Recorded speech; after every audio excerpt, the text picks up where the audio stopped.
नमस्कार विद्यार्थियों, मैं सुनीता चौक से आपके लिए लेकर आई हूँ आधार पाठ्यक्रम उद्यमिता विकास एंटरप्रेन्योरशिप डेवलपमेंट, जिसे हम स्टार्टअप भी कहते हैं। BA, BCom, BSc, BBA, BCA एवं बीएचएससी द्वितीय वर्ष के सभी विद्यार्थियों के लिए है।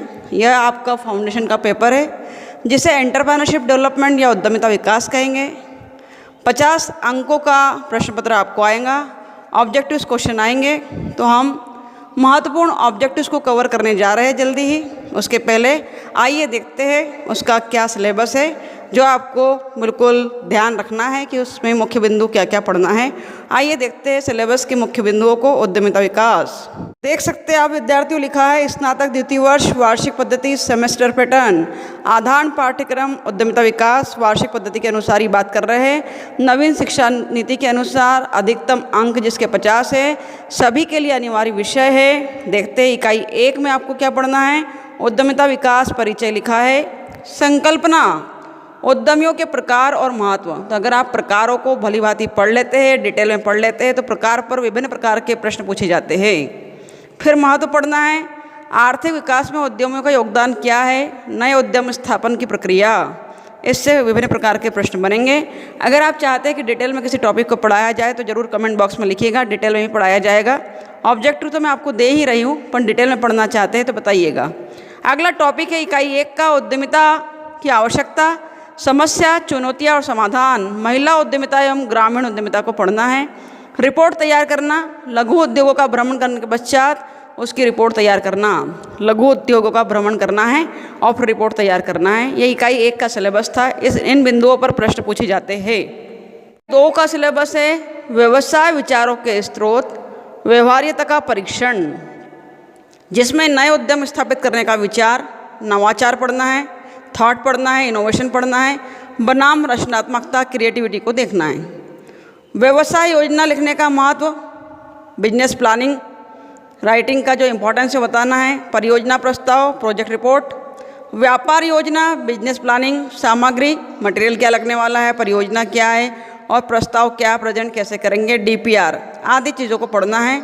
परियोजना जमा प्रस्तुत करना एवं बाहरी एजेंसियों द्वारा उनका मूल्यांकन, जैसे वित्तीय और गैर वित्तीय संस्थान, फाइनेंशियल और नॉन फाइनेंशियल ऑर्गेनाइजेशन की बात यहाँ पर कर रहे हैं। चलते हैं इकाई 3 की ओर। इकाई 3 में आपको देखना है नियामक संस्थाएं एवं योजनाएं। नियामक संस्थाओं की भूमिका, जिसे पढ़ेंगे सूक्ष्म लघु एवं मध्यम उद्योग, जिला उद्योग केंद्र, खादी और ग्रामोद्योग आयोग, राष्ट्रीय लघु उद्योग निगम, भारतीय लघु उद्योग विकास बैंक, वाणिज्यिक बैंक और विभिन्न स्वरोजगार उन्मुख अनुदान योजनाएं। इसी के साथ साथ स्टार्टअप विचारों में स्वयं सहायता समूह, व्यापार इनक्यूबेटरों, द्रुत निवेशक, साहस और पूंजी और निजी इक्विटी फंड की अवधारणा, भूमिका आदि को पढ़ना है विद्यार्थियों। तो मैं लगातार आपको फाउंडेशन कोर्स के इम्पॉर्टेंट प्रश्न, ऑब्जेक्टिव क्वेश्चन देते आ रही हूँ, जिसमें हिंदी का कोर्स संपन्न कराया है। हिंदी के बाद महिला सशक्तिकरण को पढ़ाया है। कुछ महत्वपूर्ण टॉपिक वुमेन एम्पावरमेंट, महिला सशक्तिकरण के बाकी है, जिसे हम पढ़ेंगे। आज उद्यमिता को स्टार्ट किया है, ये भी फाउंडेशन कोर्स का ही एक भाग है, एक पार्ट है। तो आइए देखते हैं फाउंडेशन कोर्स के कुछ महत्वपूर्ण ऑब्जेक्टिव्स को। उद्यमिता विकास के 30 महत्वपूर्ण प्रश्नों को आज हम करने जा रहे हैं। लीजिए आपके सम्मुख है पहला प्रश्न, भारतीय उद्योगों के संबंध में उद्यमिता है अनावश्यक, आवश्यक, भार या समय बंधन की बर्बादी। तो एंटरप्रेन्योरशिप, जिसे हम उद्योग धंधे से रिलेटेड करते हैं, तो क्या है, आवश्यक है। भारतीय उद्योगों के संबंध में एंटरप्रेन्योरशिप उद्यमिता आवश्यक है। टिक मार्क करेंगे, आवश्यक है। नीचे इंग्लिश में भी लिखे हैं, जरूर पढ़ते जाइएगा। दूसरा ऑब्जेक्टिव आपके सम्मुख है, रोजगार के अवसरों में वृद्धि एवं सफल इकाइयों की स्थापना है। उद्यमिता की विशेषताएं अ तथा ब दोनों, उपरोक्त में से कोई नहीं। तो रोजगार के अवसरों में वृद्धि होती है और ऑर्गेनाइजेशन सफल होता है, यह क्या है, तो उद्यमिता का महत्व है विद्यार्थियों। ये टिक मार्क करेंगे, ब उद्यमिता का महत्व। 3 नंबर का प्रश्न आपके सम्मुख है, उद्यमिता के आर्थिक मॉडल के प्रमुख प्रणेता कौन हैं। तो जो आर्थिक मॉडल दिया था विद्यार्थियों, पेपनेक एवं हैरिस ने दिया था। अगर आप चाहेंगे कि उद्यमियों के प्रकार, उद्यमिता के मॉडल को डिटेल में पढ़ाया जाए और इंटरेस्टेड हो तो कमेंट बॉक्स में लिखिएगा, पढ़ाया जाएगा आपको। अगला प्रश्न है 4 नंबर का, लक्ष्य प्राप्ति उद्यमिता का डैश डैश है लिखा है। प्रारंभिक बिंदु है, अंतिम बिंदु है, दोनों है प्रारंभिक और अंतिम, या इनमें से कोई नहीं। तो 4 नंबर के क्वेश्चन का हमारा आंसर हो जाएगा सही ब, अंतिम बिंदु। लक्ष्य प्राप्ति उद्यमिता का अंतिम बिंदु है, क्योंकि आपने लक्ष्य को प्राप्त कर लिया तो ये एक अंतिम बिंदु कहलाता है। देखेंगे 5 नंबर का ऑब्जेक्टिव। 5 नंबर का ऑब्जेक्टिव है, उद्यमिता एक पेशेवर एवं सृजनात्मक डैश डैश है। क्या है? प्रक्रिया है या उपाय है? तो उद्यमिता एक पेशेवर एवं सृजनात्मक प्रक्रिया है। 6 नंबर का ऑब्जेक्टिव है, निम्न में से कौन सा लक्षण उद्यमी में होना चाहिए? नवाचार, जोखिम, पहल या ये सभी? तो 6 नंबर के प्रश्न का हमारा सही उत्तर है ये सभी, क्योंकि एक उद्योग धंधे करने वाला व्यक्ति उद्यमी अर्थात जिसने उद्योग धंधे को डाल रखा है, कोई बिजनेस डेवलप किया है, तो उसमें नवाचार होना चाहिए, इनोवेशन भी होना चाहिए, जोखिम रिस्क तो बिजनेस में होता ही है, और पहल करने वाला होना चाहिए। तो तीनों ही गुण अनिवार्य, इसलिए हमारा उत्तर होगा ये सभी। 7 नंबर का प्रश्न आपके सम्मुख है, विकासशील अर्थव्यवस्था में उद्यमी की प्रमुख भूमिका होती है। एक प्रवर्तक, संगठनकर्ता तथा समन्वयकर्ता की, एक पूंजीपति की, एक जोखिम वहनकर्ता की, या द उपयुक्त में से कोई नहीं। तो हमारा उत्तर होगा एक प्रवर्तक, एक संगठनकर्ता और एक समन्वयकर्ता की भूमिका होती है। अ हमारा सही उत्तर है, टिक कर लेंगे ए पर। 8 नंबर का प्रश्न आपके सम्मुख है, उद्यमी उद्योग का कप्तान होता है, यह कथन किसका है? पीटर एफ ड्रकर का है, शम्पीटर का है, मार्शल का है या जेबीसी का है? तो उद्यमी उद्योग का कप्तान होता है, प्रोफेसर मार्शल ने कहा है, टिक कर लेंगे प्रोफेसर मार्शल। देखते हैं 9 नंबर का प्रश्न। 9 नंबर में देख रहे हैं, उद्यमी का गुण है नवाचार, सकारात्मकता, नेतृत्व और उपयुक्त सभी। तो एक उद्यमी अगर उद्योग धंधा डाल रहा है, कोई कार्य कर रहा है, तो उसमें नवाचार, इनोवेशन होने चाहिए, सकारात्मक अर्थात पॉजिटिविटी भी होनी चाहिए, नेतृत्व लीडरशिप का गुण तो उसमें होना चाहिए। इसलिए हमारा सही उत्तर है द उपयुक्त सभी। 10 नंबर का प्रश्न देखेंगे, एक उद्यमी भविष्य के प्रति आशावान नहीं होता, क्या सही है या गलत? अ और ब? तो गलत है, एक उद्यमी भविष्य के प्रति आशावान होता है। जब भी हम कोई कार्य शुरू करते हैं, प्रारंभ करते हैं, स्टार्टअप करते हैं, तो उसके लिए आशावान होते हैं, तभी करते हैं। तो हमारा सही उत्तर होगा गलत है ये, क्योंकि एक उद्यमी आशावान नहीं होता, या नहीं आशावान होता है। नंबर का प्रश्न है, एकदम नवीनतम विचार को ही डैश डैश कहा जाता है। स्टैंड अप कहा जाता है, सिट डाउन कहा जाता है, स्टार्टअप कहा जाता है, या इनमें से कोई नहीं। तो एकदम नवीन विचार को ही स्टार्टअप कहा जाता है। सही उत्तर हमारा स्टार्टअप है। 6 नंबर के ऑप्शन को टिक मार्क करेंगे। देखते 12 नंबर का प्रश्न। 12 नंबर का प्रश्न आपके सम्मुख है, नए उद्यम की स्थापना की प्रक्रिया में शामिल है। अ अच्छे विचार की खोज, ब व्यवसाय योजना का निर्माण, स पर्याप्त पूंजी की उपलब्धता, द उपयुक्त सभी। तो ये नए उद्योग धंधे को जब स्थापित करते हैं तो अच्छे विचार की खोज भी जरूरी है, व्यवसाय योजना का निर्माण भी जरूरी है, प्लानिंग जरूरी है, पर्याप्त पूंजी अर्थात कैपिटल भी जरूरी है। इसलिए हमारा सही उत्तर होगा द उपयुक्त सभी। 13 नंबर का प्रश्न देखिए। प्रश्न है, स्टार्टअप की वार्षिक आय डैश डैश करोड़ से अधिक नहीं होनी चाहिए। सही उत्तर हमारा होगा 100, 200, 300 या 400। 400 करोड़ से अधिक नहीं होनी चाहिए कह रहे हैं। हमारा सही उत्तर है अ 100 करोड़ से अधिक नहीं होनी चाहिए। 14 नंबर का प्रश्न आपके सम्मुख है, स्टार्टअप की शुरुआत के लिए आवश्यक है अद्भुत विचार, नियोजन, व्यवहार्यता या उपयुक्त सभी। तो स्टार्टअप की शुरुआत के लिए ज़रूरी है अद्भुत विचार, यूनिक आइडिया। जब भी आप कोई स्टार्ट करते हैं तो यूनिक आइडियाज़ होना, तभी आप बिजनेस के क्षेत्र में या किसी और क्षेत्र में कुछ नया आयाम दे पाते हैं। 15 नंबर का प्रश्न देख रहे हैं। 15 नंबर का प्रश्न आपके सम्मुख है, यह आम धारणा है कि महिलाओं में निर्णय क्षमता का होता है। अभाव, हास, प्रभाव या कोई नहीं। हमारा सही उत्तर है यह आम धारणा है कि महिलाओं में निर्णय क्षमता का अभाव होता है। सही उत्तर है अभाव। देखते हैं 16 नंबर का प्रश्न। 16 में कहा गया है, मध्य प्रदेश में महिला उद्यमिता विकास हेतु कार्यरत है मध्य प्रदेश विद्युत मंडल, वामा क्लब, महिला आर्थिक विकास निगम या उपरोक्त सभी। तो हमारा सही उत्तर है ब महिला आर्थिक विकास निगम। मध्य प्रदेश में महिला उद्यमिता विकास हेतु महिला आर्थिक विकास निगम कार्यरत है। 17 नंबर का ऑब्जेक्टिव देखिए, जिसमें कहा गया है महिलाओं के उद्यमी विकास के लिए अधिक उपयोगी है निजी क्षेत्र, सार्वजनिक क्षेत्र, सरकारी क्षेत्र या कोई नहीं। हमारा सही उत्तर होगा स सरकारी क्षेत्र। महिलाओं के उद्यमी विकास के लिए अधिक उपयोगी सरकारी क्षेत्र है। 18 नंबर का प्रश्न देखिए, पुरुषों की दोहरी मानसिकता भी महिला उद्यमियों की समस्या है। पुरुषों की दोहरी मानसिकता भी महिला उद्यमियों की समस्या है। ऑब्जेक्टिव दिए अ और ब, सही और गलत, तो हमारा उत्तर होगा सही। दोहरी मानसिकता ही महिला उद्यमी की समस्या है।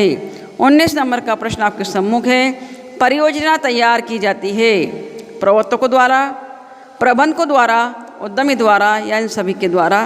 तो परियोजना जब तैयार की जाती तो इन सभी के द्वारा, प्रवर्तकों द्वारा, प्रमोटर्स द्वारा, मैनेजर्स द्वारा, एंटरप्रेन्योर द्वारा। तो हमारा सही उत्तर है द, इन सभी के द्वारा। 20 नंबर का ऑब्जेक्टिव आपके सम्मुख है, परियोजना के तैयार करने पर व्यय किया गया धन है क्या कहलाता है? तो अ विनियोजन, ब व्यय, स अपव्यय या इनमें से कोई नहीं। हमारा सही उत्तर है विनियोजन। परियोजना के तैयार करने पर व्यय किया गया धन है विनियोजन। 21 नंबर का प्रश्न देखिए विद्यार्थियों, परियोजना प्रपत्र के मूल तत्व है प्रस्तावित उत्पाद, अनुमानित स्थायी लागत है और कार्यशील पूंजी का अनुमान। तो परियोजना प्रपत्र के मूल तत्वों में ये तीनों चीज़ें होती है। जब भी प्रोजेक्ट रिपोर्ट बनाते हैं आप, तो आपको प्रपोज प्रोडक्ट भी बताना पड़ता है कि क्या आप लेने वाले हैं, एस्टिमेटेड फिक्स कॉस्ट भी बतानी पड़ती है, अनुमानित लागत की कॉस्ट क्या लगने वाली है, और वर्किंग कैपिटल उसमें क्या लगने वाला है, कार्यशील पूंजी क्या लगने वाली है, एस्टिमेट ऑफ वर्किंग कैपिटल भी बताना पड़ता है। इसलिए हमारा सही उत्तर है उपरोक्त सभी। 22 नंबर का प्रश्न देखिए, व्यावसायिक विचार होते हैं नए व्यवसाय की स्थापना संबंधी, विपणन संबंधी, रोजगार संबंधी और प्रबंध संबंधी। तो व्यावसायिक विचार तो डेफिनेटली व्यवसाय से संबंधित होंगे, इसलिए हमारा सही उत्तर है अ, नए व्यवसाय की स्थापना संबंधी। 23 नंबर का प्रश्न देखिए विद्यार्थियों, जल्दी जल्दी हम ऑब्जेक्टिव्स को कवर कर रहे हैं क्योंकि एग्जाम आपके पास में ही है और भी ऑब्जेक्टिव्स को देखना है, बहुत सारे ऑब्जेक्टिव्स हमको कवर करना है। व्यावसायिक विचारों के स्रोत है अ वर्तमान उद्यमी, ब ग्राहक, स वितरण श्रृंखला और द उपरोक्त सभी। तो व्यावसायिक विचारों के स्रोत जो होते हैं वर्तमान उद्यमी तो है ही, जो प्रेजेंट में बिजनेसमैन है वो भी है, ग्राहक भी है और वितरण श्रृंखला भी है, डिस्ट्रीब्यूशन चैनल भी है, जहाँ जहाँ हमारे माल को डिस्ट्रीब्यूट करते हैं वह भी है। इसलिए हमारा सही उत्तर होगा उपरोक्त सभी। व्यावसायिक विचारों के स्रोत उपरोक्त सभी है, वर्तमान उद्यमी भी है, वितरण श्रृंखला भी है और ग्राहक भी है। 24 नंबर का प्रश्न देखिए, लक्ष्य प्राप्ति की प्रेरणा उद्यमी के मन की स्थिति है, बाह्य है, आंतरिक है, काल्पनिक है, इनमें से कोई नहीं है। तो लक्ष्य प्राप्ति की जो प्रेरणा होती है वो आंतरिक प्रेरणा होती है। हमारा सही उत्तर है ब। जब भी आप कुछ बनना चाहते हैं, डॉक्टर, इंजीनियर, वकील या किसी भी फील्ड में कुछ नया करना चाहते हैं, तो प्रेरणा सबसे पहले स्वतः आपकी होती है, इसलिए आंतरिक प्रेरणा कहलाएगी। 25 नंबर का ऑब्जेक्टिव है, सृजनात्मकता उद्यमिता के संगठनात्मक जीवन का एक अंग होती है, फालतू अंग है, अवांछनीय, वांछनीय, अननेसेसरी मतलब महत्वपूर्ण है या इनमें से कोई नहीं। तो सृजनात्मकता अर्थात क्रिएटिविटी की बात करें तो भाई क्रिएटिविटी तो इम्पॉर्टेंट रखती है बहुत, इसलिए हमारा सही उत्तर है महत्वपूर्ण, ब एक अनिवार्य अंग है बिजनेस के लिए। 26 नंबर का प्रश्न हमारा है, सरकारी नीतियाँ एवं नियंत्रण होती है डैश चुनौतियाँ। तो बाह्य चुनौतियाँ या आंतरिक चुनौतियाँ। तो सरकारी नीतियाँ एवं नियंत्रण ये सारे बातें तो बाहर की बातें हैं, सरकार से निपटना, लोगों से निपटना, जनता से निपटना, तो सारे नियंत्रण जो कहलाते हैं वो बाह्य चुनौतियाँ है, आंतरिक चुनौती नहीं है। प्रश्न क्रमांक 27 है, लक्ष्यों को बार बार बदलने में लक्ष्य प्राप्ति पर कोई प्रभाव नहीं पड़ता। ऑब्जेक्टिव है सही या गलत। तो लक्ष्यों को बार बार बदलने से लक्ष्य प्राप्ति पर कोई गलत प्रभाव नहीं पड़ता। लक्ष्यों को बार बार बदलने से गलत प्रभाव नहीं पड़ता, ऐसा कहा जा रहा है। तो यह उत्तर हमारा होगा गलत, ब हमारा सही उत्तर होगा गलत, क्योंकि लक्ष्यों को बार बार बदलने से लक्ष्य प्राप्ति पर प्रभाव पड़ता है। यहाँ लिखा है कि कोई प्रभाव नहीं पड़ता, तो उत्तर गलत आएगा, गलत है ये सेंटेंस, इसलिए हमारा आंसर है ब गलत। 28 नंबर का प्रश्न आपके सम्मुख है, परियोजना मूल्यांकन के पहलू है तकनीकी मूल्यांकन, वित्तीय मूल्यांकन, प्रबंध की मूल्यांकन और ये सभी। तो जब भी किसी प्रोजेक्ट रिपोर्ट को इवेलुएट किया जाएगा, इवेल्युएशन किया जाएगा, तो सारे फैक्टर बहुत ज़रूरी है। टेक्नोलॉजिकल फैक्टर भी ज़रूरी है, फाइनेंशियल फैक्टर भी ज़रूरी है और मैनेजरियल फैक्टर भी ज़रूरी है। इसलिए हमारा सही उत्तर है ये सभी। तकनीकी मूल्यांकन भी होगा उसका, वित्तीय मूल्यांकन भी होगा, प्रबंध की मूल्यांकन भी होगा। चलते हैं 29 नंबर के प्रश्न क्रमांक की ओर। 29 नंबर का प्रश्न आपके सम्मुख है, परियोजना पहचान में आवश्यकता होती है अ अनुभव की, ब मस्तिष्क का उपयोग, स अनुभव एवं मस्तिष्क का उपयोग या दोनों, और द इनमें से कोई नहीं। तो हमारा सही उत्तर है परियोजना पहचान में आवश्यकता होती है अनुभव एवं मस्तिष्क का उपयोग दोनों। जब भी किसी प्रोजेक्ट रिपोर्ट को हम पहचानेंगे, आइडेंटिफाई करेंगे वो सही है नहीं है, विकास की ओर अग्रसर है, तो उसके लिए अनुभव और मस्तिष्क दोनों काम करता है। हमारा सही जवाब है स। 30 नंबर का ऑब्जेक्टिव देखेंगे आपके समूह के अंतिम ऑब्जेक्टिव के ऊपर बात कर रहे हैं। विक्रय पर लाभ दर, पूंजी प्रत्यक्ष दर एवं समविच्छेद बिंदु दर्शाते हैं। नंबर 1 सामाजिक पहलू, नंबर 2 वित्तीय पहलू, नंबर 2 दोनों और उनमें से कोई नहीं। तो हमारा सही उत्तर होगा विक्रय पर लाभ, अर्थात सेल्स पर जो लाभ है, प्रॉफिट की बात कर रहे हैं, कैपिटल की बात कर रहे हैं। तो ये सारे जो पहलू है वो फाइनेंशियल है डेफिनेटली, इसलिए हमारा सही उत्तर है ब वित्तीय पहलू। तो प्रिय विद्यार्थियों, ये आज आपने देखे उद्यमिता विकास, एंटरप्रेन्योरशिप डेवलपमेंट, स्टार्टअप जो कि फाउंडेशन कोर्स का पेपर है। ऑब्जेक्टिव क्वेश्चन आपको एग्जाम में आने वाले हैं, उसके कुछ महत्वपूर्ण ऑब्जेक्टिव्स को आज हमने देखा। 30 ऑब्जेक्टिव्स को आपने देखा है। इसके आगे भी आपको लगातार कुछ महत्वपूर्ण ऑब्जेक्टिव्स मिलने वाले हैं जो आपकी आने वाली एग्ज़ाम के लिए महत्वपूर्ण साबित होंगे, उपयोगी साबित होंगे।